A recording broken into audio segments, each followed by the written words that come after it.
Hola a todos, muy buenas tardes. Mi nombre es Natalia, estamos en un nuevo UC Cristus Conecta. Si te estás conectando ahora, estamos en el Facebook Live de Red de Salud UC Cristus. Hoy vamos a hablar sobre coronavirus, todas las dudas que tengan acerca de cómo cuidarnos, cuándo acudir a la urgencia, cómo prevenir el contagio con otras personas, si es que yo creo que lo tengo. Para eso vamos a hablar con dos doctores de nuestra red.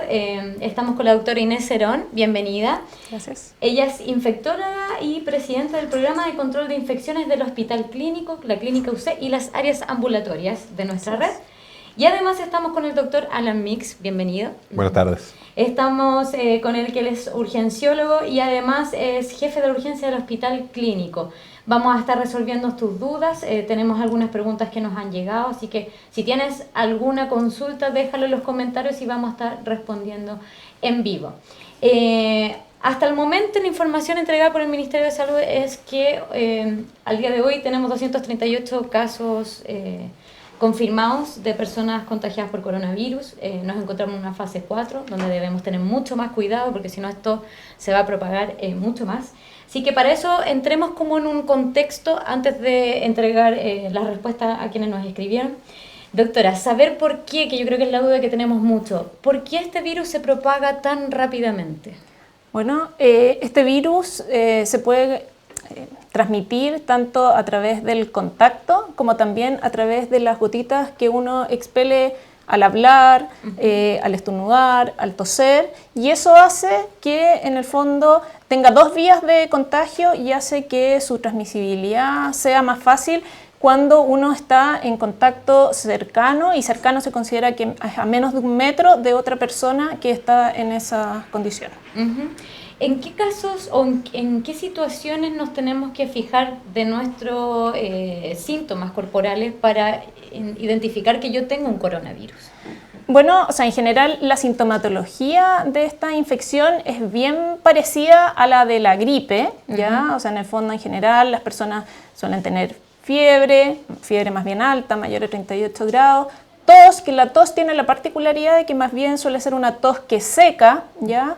Mialgia, o sea, dolor de los músculos, esos son como probablemente los principales síntomas. Cuando el cuadro ya es un cuadro más severo, se puede agregar la dificultad para respirar. Otros síntomas que muchas veces las personas tienen mucha duda de si son o no son, como son el dolor de garganta, que en términos médicos se llama odinofagia, o los mocos, no son signos particulares de esta infección. Muchas veces nos llega la duda de si yo tengo moco, entonces eso lo descarta. Obviamente no lo descarta, pero donde hay que concentrarse es como en los síntomas que son más sugerentes, y los otros son más bien acompañantes. Y cuando solo están los otros, o sea, cuando solo está el dolor de garganta, solo están los mocos, es poco probable que sea una infección de este tipo. Doctora, estamos en un momento en que estamos haciendo campaña ministerial, ¿cierto?, por el tema de la influenza. ¿Cómo saber si tengo ese tipo de virus o el coronavirus? Hacer la diferencia en quienes nos están viendo, que estamos como con harta preocupación en esas dos infecciones, digamos. Así es. Lo que nos ayuda en este minuto probablemente a hacer la diferencia es el minuto epidemiológico en el que nos encontramos. En general nosotros estamos recién, en el fondo, a unos poquitos días de salir del verano. Todavía hay altas temperaturas y hay poco virus influenza circulando.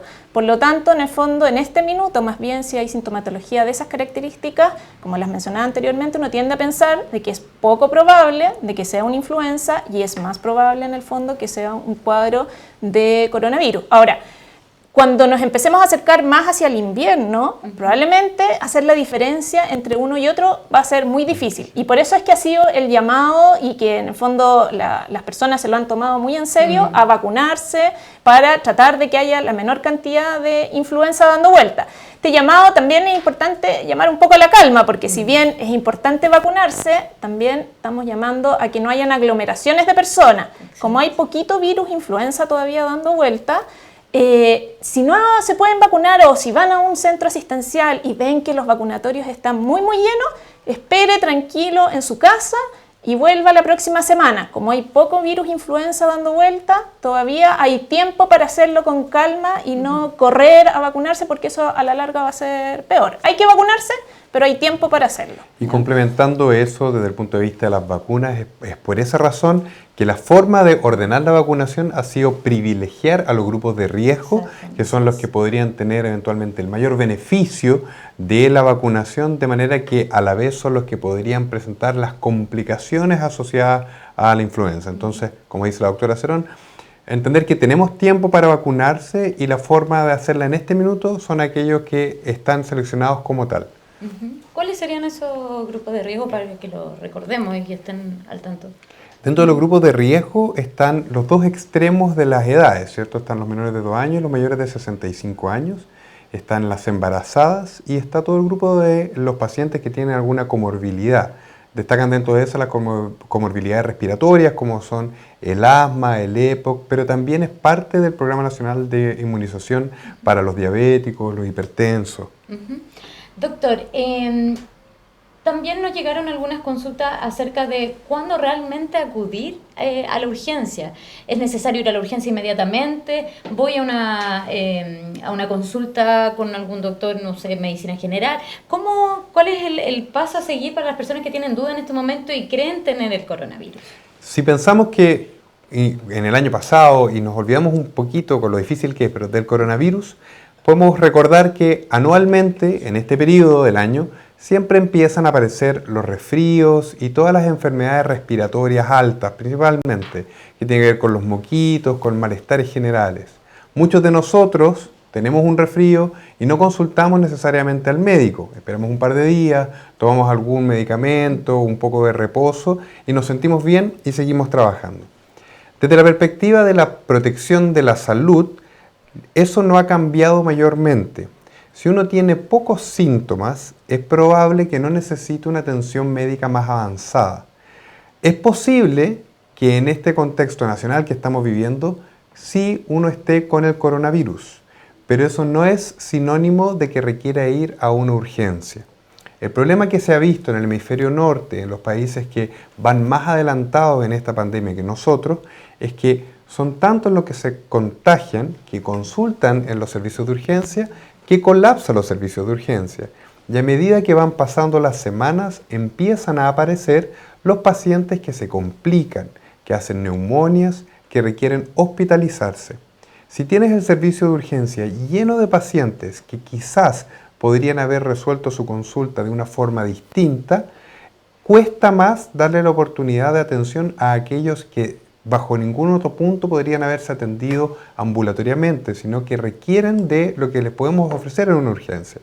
Entonces, la instrucción en este minuto es que si uno no corresponde al grupo de riesgo, si por ejemplo uno es una persona de edad media, sana, sin enfermedades y está teniendo síntomas respiratorios, podemos esperar siempre y cuando mantengamos las medidas de aislamiento que pretenden proteger a toda nuestra población. Es probable que tenga coronavirus, entonces no debería acercarme a nadie más allá de 1 metro y tendría que usar las medidas de protección que vamos a hablar posteriormente.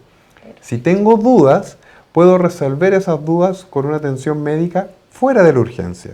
Las consultas ambulatorias siguen funcionando, los consultorios siguen funcionando y también hay que probar nuevas alternativas. Por ejemplo, desde esta semana en nuestra red de salud UC Christus existe la alternativa de hacer una teleconsulta a través de una atención médica vía computador. Muchas de las dudas que nuestros pacientes pueden estar teniendo se pueden resolver de esa manera, evitando una consulta evitable en la urgencia.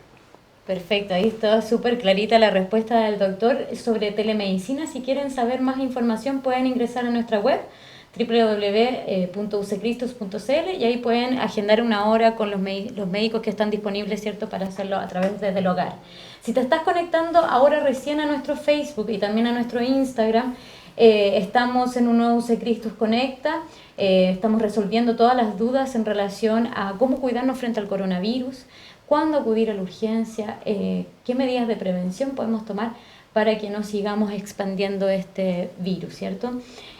Doctora, ¿cuáles son los cuidados básicos que debemos tener en este momento, en esta fase 4 que estamos viviendo en nuestro país? Hablamos del aislamiento social, para que le cuente a las personas que nos están viendo en este momento.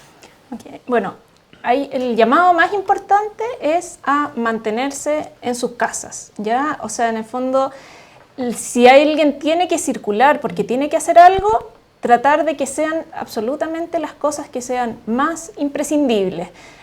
No ir al mall, no ir a un restaurante, no acudir al gimnasio, no acudir a ningún lugar que consideren que sea en el fondo que en realidad puedo vivir sin eso. Yo creo que esa es una de las cosas muy importante y que nos ha costado un poco, porque en el fondo obviamente esto nos afecta la vida a todos, nuevo, estamos tan acostumbrados a ser un poco libres de movernos, que en el fondo obviamente como que uno dice, pero ¿será tan necesario? Sí, créanme que es muy necesario y tienen que estar en sus casas, ¿ya? Y moverse lo mínimo que sea.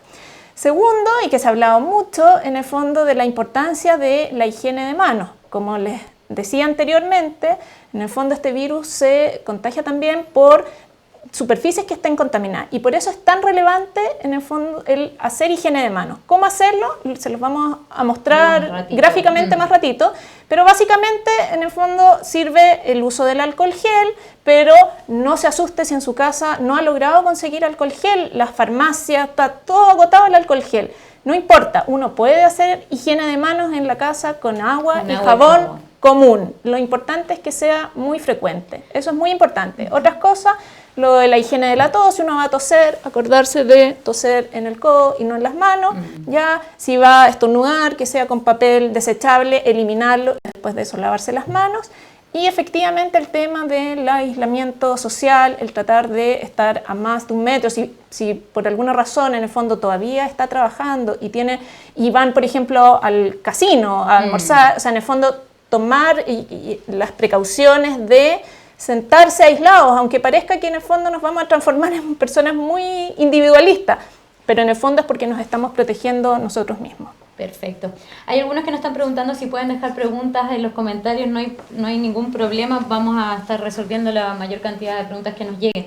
De hecho, nos escribe Gemita de la Paz, cualquiera de los dos que me pueda ayudar con esta respuesta, dice, ¿por qué dicen que hay que sacarse los zapatos si uno va a algún lugar como con mucha gente? Como que la recomendación es llegar a la casa, sacarse toda la ropa, ¿cierto? Está descrito que el coronavirus puede vivir algunas horas en las superficies, ¿cierto? Por eso es importante el aseo de la superficie que hacemos a nivel hospitalario. Efectivamente, si uno tuviese contacto con otra persona y estas gotitas respiratorias cayeran sobre la ropa, podrían estar ahí algunas horas. Ahora, para personas que estamos más expuestas, como por ejemplo todos los profesionales de la salud, tenemos que tomar ese nivel de medidas. Atendemos a los pacientes en el hospital e idealmente nos sacamos las ropas de atención, los trajes de turno, los delantales, en el mismo hospital, los guardamos, ¿cierto? Y los llevamos a la zona de aseo y nos ponemos la ropa de calle para salir de manera de nosotros, que hemos estado expuestos a más pacientes, no andar llevando esa mayor probabilidad de coronavirus en la ropa. En la casa, la primera indicación debiera ser, si usted puede evitar ir al supermercado, evítelo, porque efectivamente es evitar uno de los lugares donde podría haber más aglomeración de gente. Están las alternativas de internet, entiendo que ha sido un poco más complejo, pero esa es la primera indicación. Pero segundo, la idea es que podamos seguir manteniendo nuestra vida normal, entendiendo que hay precauciones que podrían disminuir el riesgo de contagio. Si existe la posibilidad de, después de haber ido a la calle o a algún lugar con aglomeración de gente, tratar de que las personas que viven conmigo no tengan contacto con eso, podría ser una buena alternativa, ¿ya? Pero tampoco la idea es que estemos pensando que solo por el hecho de salir a la calle vamos a llenarnos de coronavirus en toda nuestra ropa. Si mantenemos el metro de distancia, esas gotitas no deberían caer sobre nuestras prendas.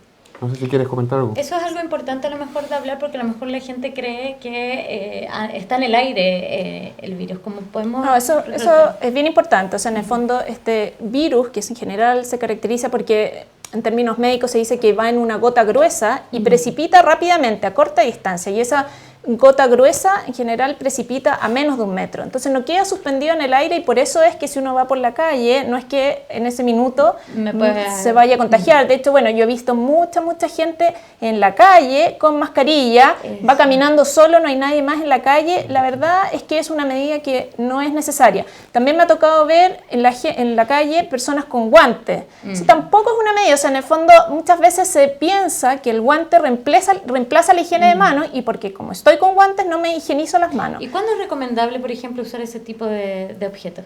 Como la mascarilla en la calle. Claro, yo creo que hay tanto como miedo que las personas lo ocupan solo por el hecho de que no quieren infectarse por nada. Pero ¿cuándo realmente yo debiese ocupar una mascarilla? Yo creo que en general, a ver, en el fondo desplazarse acá en Santiago no es fácil. Y en la medida de que uno pueda elegir, y yo por ejemplo soy fan del metro, mi marido también, y ahora por ejemplo él ha optado de ir a trabajar en bicicleta. O sea, en el fondo, en la medida que uno pueda evitar el transporte público, lo ideal es hacerlo. Ahora, si no es factible y uno ve que va muy atochado, quizás ese podría ser un buen minuto para ponerse una mascarilla solo en el trayecto, en el fondo de que va, porque hay mucha gente, no hay tanta ventilación. Metro, por lo que yo vi, están ampliando y en el fondo higienizando los trenes permanentemente, pero sabemos que se desplaza mucha gente por esa vía. Entonces ese quizás podría ser una condición en la que uno podría usar, pero en la calle no me parece que sea necesario. Ahora, si efectivamente se da esa condición y vas a usar la mascarilla en el trayecto del metro, lo correcto es que una vez después de haber completado ese trayecto es sacarse la mascarilla y eliminarla. Las mascarillas no son reutilizables, se humedecen y pierden la capacidad de tener un filtro. Y además, si se supone que las usamos con el lado externo que podría haberse expuesto y las manipulamos, después nosotros mismos podemos contaminar el otro lado de la mascarilla. Por lo tanto, por algo las mascarillas son desechables. Y eso también demuestra por qué no está recomendado el uso de mascarillas de género, por ejemplo, que se ha visto que hartas personas las han realizado incluso en su casa de manera manual. La verdad es que no es algo que vaya a ayudar o a disminuir que uno se vaya a contagiar.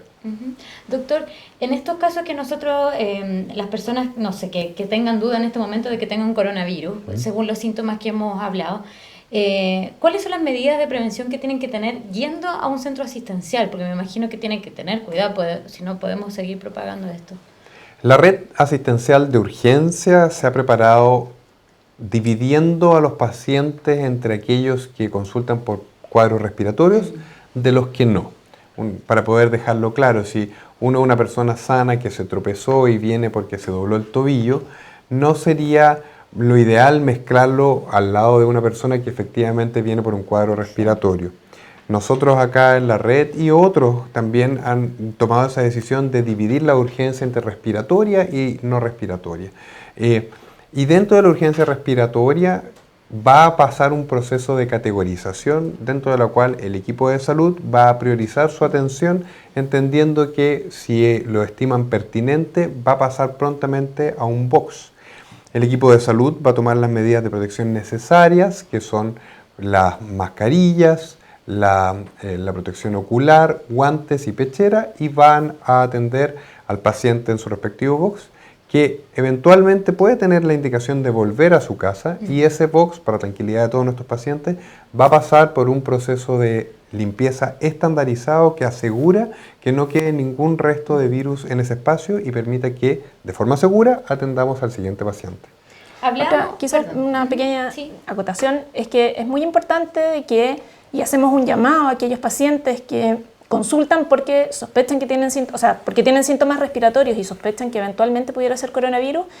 Les hacemos un llamado a que si cuentan con mascarillas en su casa, en ese caso al llegar al centro asistencial se coloquen la mascarilla. Y si no cuentan, porque no hay ninguna obligación de tener en el domicilio, a la primera persona que lleguen le transmitan: yo vengo porque tengo síntomas respiratorios. Y los centros de salud están preparados para entregarle una mascarilla y de esa manera en el fondo protegemos a todas las otras personas que están alrededor. Hablábamos antes de salir al aire que en algunos casos quizás es recomendable hacer como una propia cuarentena y quedarse en la casa si tienen mínimos síntomas, ¿no? Como para explicárselo a las personas que nos están viendo ahora. La medida de protección para la población, para nuestra misma familia, es aislarse, ¿cierto? En el fondo es evitar el contacto innecesario con otras personas y con esto disminuir esta velocidad rápida de contagio que ha tenido el virus. Y por lo tanto, si tengo síntomas respiratorios leves y solamente esta tos seca, un poco de dolores musculares, pero no estoy con fiebre alta o con dificultad respiratoria, que es realmente el síntoma que me haría consultar en la urgencia, puedo tratar de quedarme en la casa, manejar mis molestias con medicamentos de compra libre, como es por ejemplo el paracetamol, hidratación y hacer reposo en la casa, esperar un par de días y eventualmente ver cómo evoluciono, de manera de poder dejar a aquellos pacientes que tienen dificultad respiratoria, fiebre alta persistente o son del grupo del riesgo y tienen otras enfermedades que consulten en la urgencia. Doctor, también se habla como, no sé si es mito o es realidad, se habla acerca de tomar ibuprofeno o paracetamol, que esto podría complicar a alguien que estuviese coronavirus. No, paracetamol no hay nada en relación a paracetamol. Perfecto. Sí han habido algunos, y por ahí ha salido en la prensa, reportes de que podría haber alguna asociación con que en el fondo el consumo de ibuprofeno podría empeorar el cuadro. Es algo, a ver, todos hemos ido aprendiendo en estos 3 meses que lleva más o menos esta pandemia desde que empezó en China. Y todavía no son informaciones que son claras, ¿ya? Ahora, en general, uno siempre el llamado es, y esto no es coronavirus, sino que en general en términos médicos, si uno va a elegir un antipirético, siempre es mejor usar paracetamol que ibuprofeno o otros antiinflamatorios, porque además los antiinflamatorios tienen más complicaciones, por lo tanto, en el fondo, pero eso es como noticia en desarrollo, ¿qué tan real es el tema del ibuprofeno y la presencia de cuadros más graves? Un comentario súper importante que tienen que entender las personas que no se dedican al área de la salud es que cuando situaciones así ocurren, uno tiene que darle tiempo a la ciencia, a la medicina, de que vaya recopilando la información para finalmente llegar a conclusiones que uno pueda decir que puedan describir el comportamiento de una enfermedad, en este caso una enfermedad viral. Vamos a ir viendo distintas dudas que se van a ir levantando. Hoy día, en un mundo donde la información está tan a la mano, personas que no son del área de la salud pueden meterse y enterarse de controversias médicas que van apareciendo. El ibuprofeno es solo una de ellas. También se ha planteado de otros medicamentos para la hipertensión arterial, por ejemplo. Son reportes que se van levantando con el sentido de que a medida que vayan pasando los casos y uno vaya recuperando mayor información, finalmente puede haber una recomendación para la atención de todos los pacientes. Hay que tener calma, tranquilidad, confiar en los equipos médicos tratantes, porque efectivamente vamos a tomar siempre todas las medidas más seguras para el cuidado de nuestros pacientes, siempre atento a todas estas nuevas noticias que puedan aparecer, pero sin tomar medidas que puedan ser un poquito, ¿cómo decirlo?, precipitadas. En relación, perdona, a ese mismo punto ha circulado bastante en redes sociales de que hacer gárgaras con agua caliente y cosas así, en el fondo serían útiles para matar al virus. Eso no tiene ninguna base científica, solo van a conseguir quemarse probablemente, así que el llamado es a no hacer eso y además a no difundir cuando les llegue ese tipo de mensajes. Las redes sociales en realidad hacen que la cantidad de noticias que no son reales se empiecen a diseminar rápidamente y uno tiene que poner un freno en el fondo y tratar de ser bien responsables en solo replicar información que es efectiva. Así que hago un llamado al tema del agua caliente. Perfecto. Tomemos algunas de las preguntas que nos han llegado. Claro. Sí, Claudia Reyes dice, quiere saber si el coronavirus se contagia de nuevo si una persona ya lo tuvo. Bueno, así como decía el doctor Mix recién, esto en el fondo se siguen recibiendo reportes de distintas cosas y efectivamente en China hay algunos reportes de pacientes que se habrían recontagiado. Todavía es lo mismo, es una noticia que está en desarrollo y el llamado es a la calma. O sea, nosotros estamos recién en la etapa inicial. Yo creo que el llamado es a tranquilizar. Se han descrito casos, no es una mayoría y va a haber que estar viendo en el camino cómo avanza eso. Doctor Maritza Silva dice, hace 3 días estoy con dolor de cabeza, amígdalas inflamadas y algo de secreción nasal. ¿Serán estos síntomas iniciales del coronavirus? Hablábamos de que Es difícil diferenciar solamente por la sintomatología un cuadro gripal de un cuadro de coronavirus propiamente tal. El dolor de cabeza, las amígdalas inflamadas, un poquito de congestión nasal, puede estar dentro del contexto de un resfrío que puede ser por otro tipo de virus. La verdad es que si Maritza es una persona que no tiene otras enfermedades y no está en el grupo etario de mayor riesgo, no es mayor de 60 años, por ejemplo, podría tomar las medidas de precaución en la casa, alta hidratación, paracetamol, 1 gramo cada 8 horas, un par de días, y evaluar si es que se deteriora, consultar en la urgencia. Perfecto. Mario Pacheco nos habla, dice, ¿qué alimentos se recomienda para mejorar el sistema inmunológico? ¿Hay algo que podamos ayudar en eso? No, esto también es una recomendación válida para esta infección y para todas. O sea, lo ideal siempre es una dieta saludable que incluya alimentos de los 5 grupos. Pero no hay ningún alimento específico que aumente el sistema inmune y que eso nos vaya a proteger, ¿ya? Lo otro que muchas veces va ligado siempre al tema de la alimentación es el tema de las vitaminas, que si tomo vitaminas entonces no me va a pasar nada. Tampoco hay ninguna evidencia científica de que el uso de polivitamínicos prevenga algún tipo de infecciones, incluida en este caso el coronavirus. O sea, así de claro, la vitamina C no se ha demostrado que disminuya el riesgo de contagiarse ningún resfrío ni que aumente la defensa durante el invierno. Perfecto. Oriana Acuña, doctor, quizás le podemos ayudar, dice, desde el día 1 del contagio, ¿cuánto demoran en aparecer los síntomas? ¿Es real que puede ser en cualquiera de los días hasta el día 15?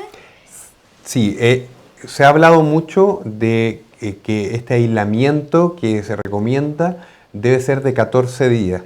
14 días no es un número que se saque al azar. Los distintos virus tienen cada uno de ellos un tiempo que varía entre que una vez que te contagian empiezan a crecer en tu organismo hasta que se manifiestan clínicamente. Eso se llama un periodo de incubación. En el caso del coronavirus, la gran mayoría de los pacientes que presentan síntomas es más o menos a la semana. Pero también todos estarían dentro de este grupo de los 14 días. Entonces, efectivamente, si uno está presentando los síntomas hoy día y hoy día hacemos el diagnóstico de que tienes coronavirus, puede ser que uno lo haya contraído en los últimos 14 días. Perfecto.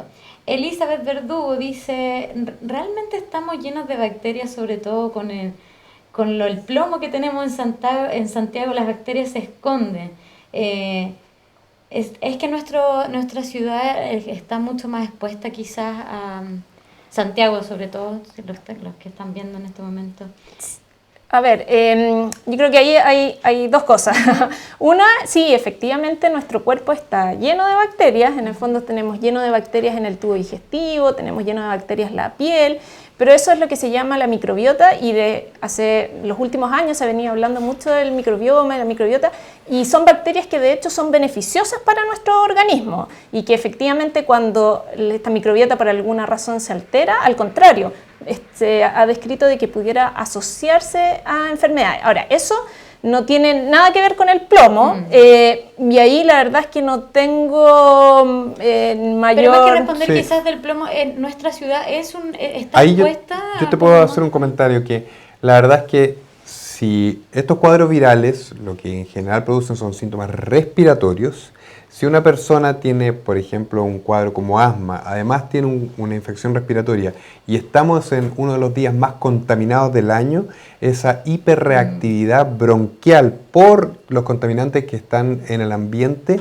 puede generarle más síntomas y más molestias.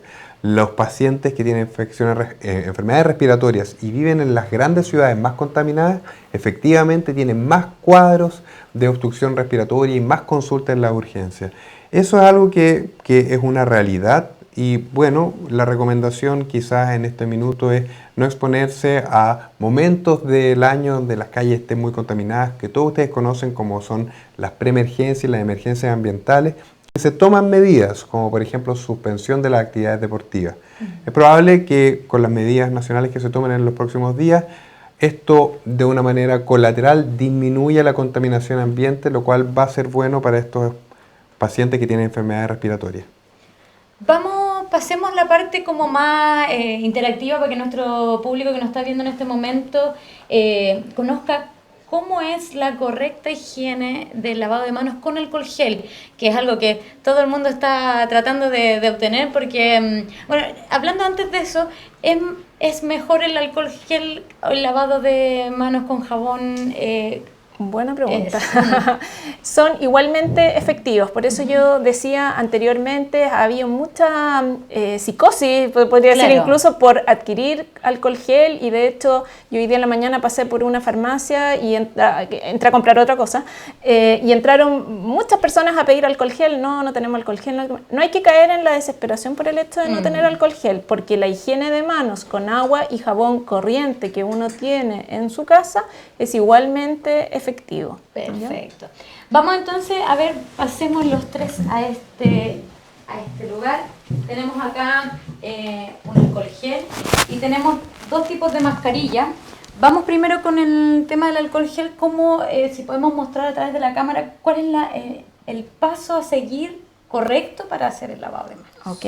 Bueno, lo primero es que uno tiene que considerar que las manos, digamos, no llegan hasta aquí nomás. Lo ideal es poder higienizarse hacia acá, por lo tanto, en el fondo es bien importante arremangarse un poco, porque si uno se las deja aquí, se va a mojar. Sacarse anillos y relojes que van a impedir la correcta higienización, y después, en el fondo, uno bombea. Y con ese bombeo, en el fondo, lo que tiene que hacer es distribuirlo, en el fondo incluyendo las muñecas, ¿ya? Y muchas veces nos olvidamos de limpiar bien la zona interdigital. Entonces, este es un movimiento que es bien relevante. Y lo otro, que muchas veces también se nos queda fuera y que ahí se pueden acumular en el espacio, es en el fondo el pulgar. Y por lo tanto, también se recomienda eso. Ahora, ¿cuánto demora todo esto? En general, con 20 a 30 segundos de higienización estamos ok. ¿Y debiésemos hacer el mismo paso con el lavado de agua y jabón?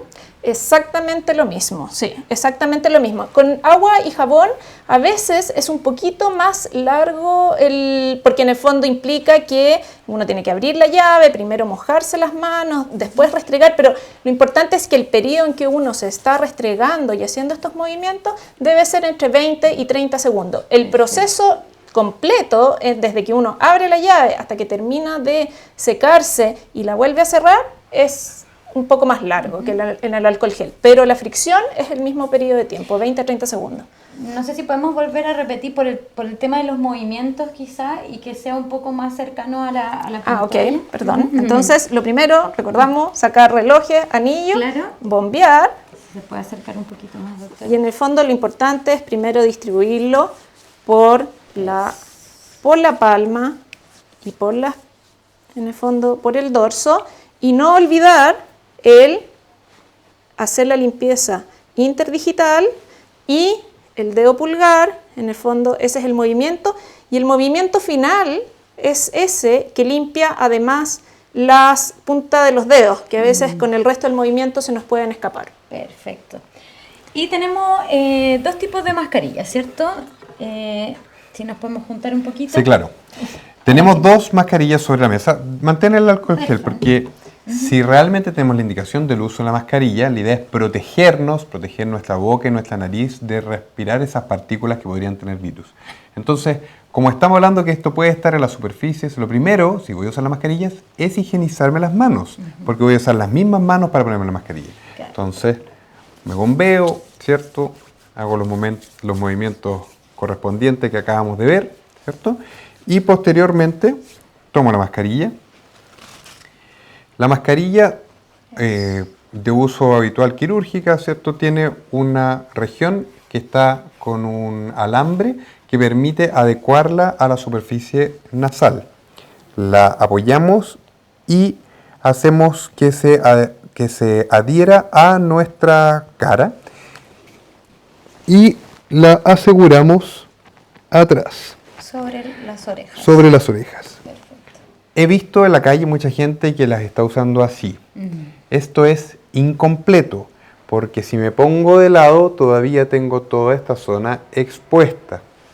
La mascarilla yo debo bajarla y preocuparme de que me cubra completamente y posteriormente la puedo asegurar arriba de la cabeza.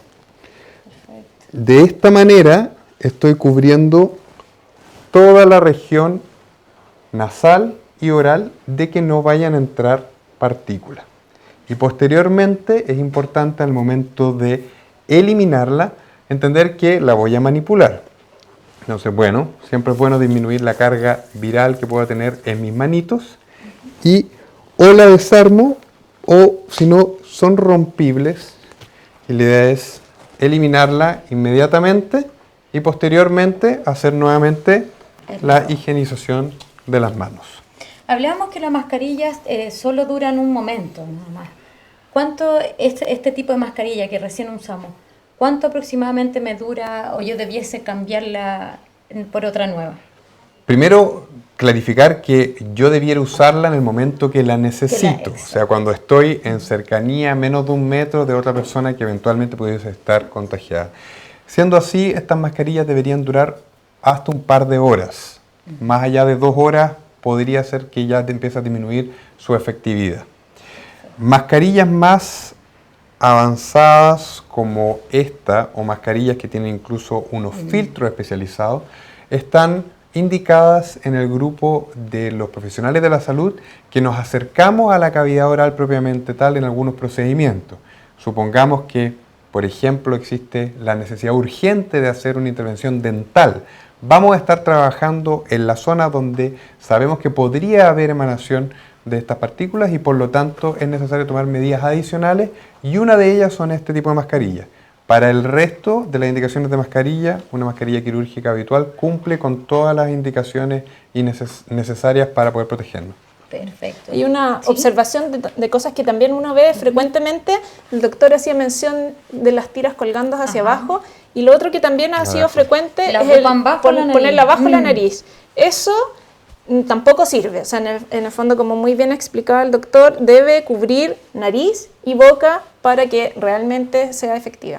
Claro, y lo otro que he escuchado es que si yo tengo la mascarilla, al bajarla, ya pierde como su función, ¿no? La idea es, una vez puesta la mascarilla, no tocarla más, dejarla ahí, y si la voy a tocar es cuando ya la voy a eliminar. Perfecto. Si les quedaron dudas con respecto a esto, no alcanzaron a verlo, recuerden que esta transmisión en vivo va a quedar en la sección de videos de Facebook, así que lo pueden ver las veces que quieran y también resolver sus dudas, que fue lo primero que conversamos. Antes de cerrar este Facebook Live, algunas preguntas que quedan en vivo. Una es de Fernanda Ormeño, ella dice, ¿hay alguna recomendación para quienes están en proceso o tratamientos oncológicos? Obviamente ellos son una población de lo que se considera de alto riesgo. En general son pacientes que son inmunosuprimidos, y por ende en el fondo están más expuestos a esta u otro tipo de infecciones, y en ellos obviamente es muy importante en el fondo el extremar todas estas medidas.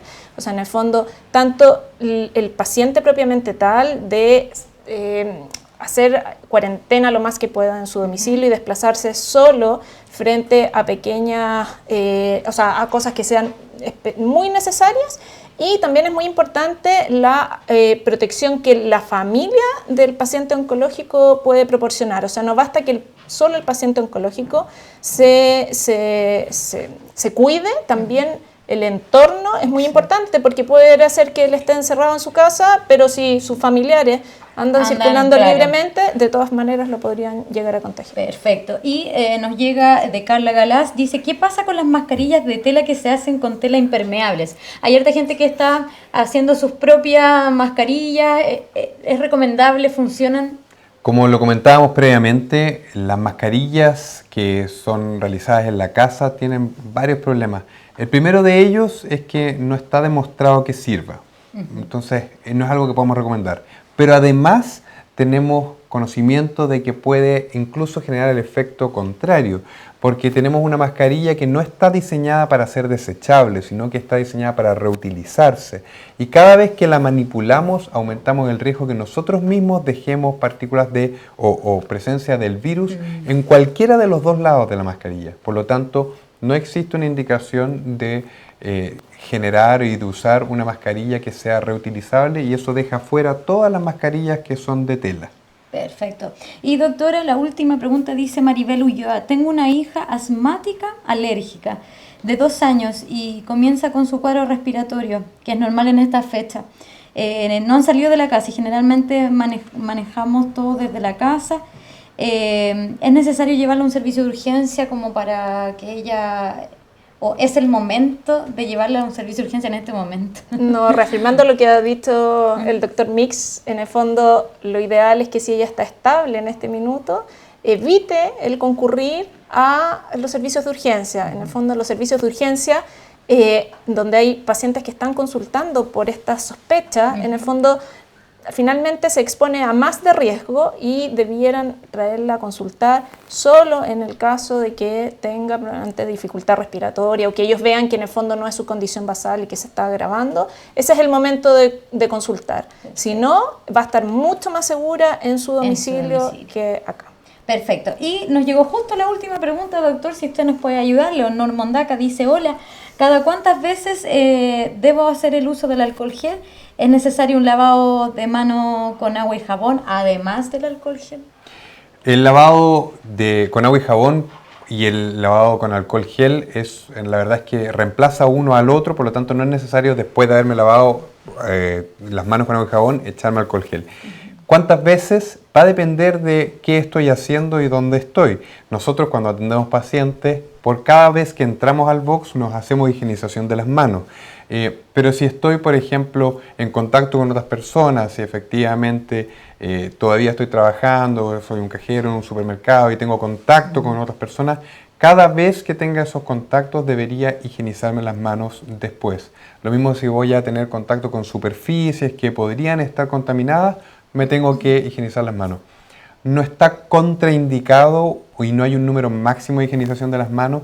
El costo es que efectivamente las manos se secan y se deterioran, pero en estos minutos que estamos viviendo es algo que vamos a tener que sopesar de manera de mantener las mayores prevenciones para no propagar el contagio. Me gustaría hacer una pequeña acotación.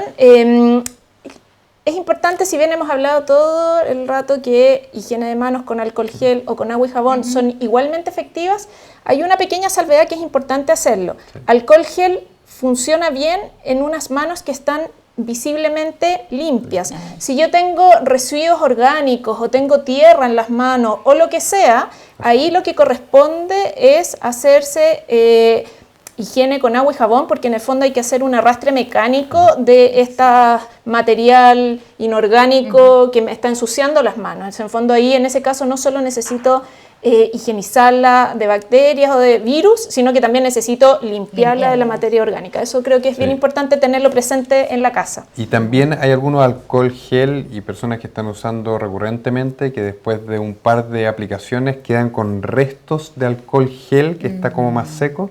Eso también hay que eliminarlo con un buen lavado de manos porque ya no está cumpliendo el efecto que queremos con la higienización.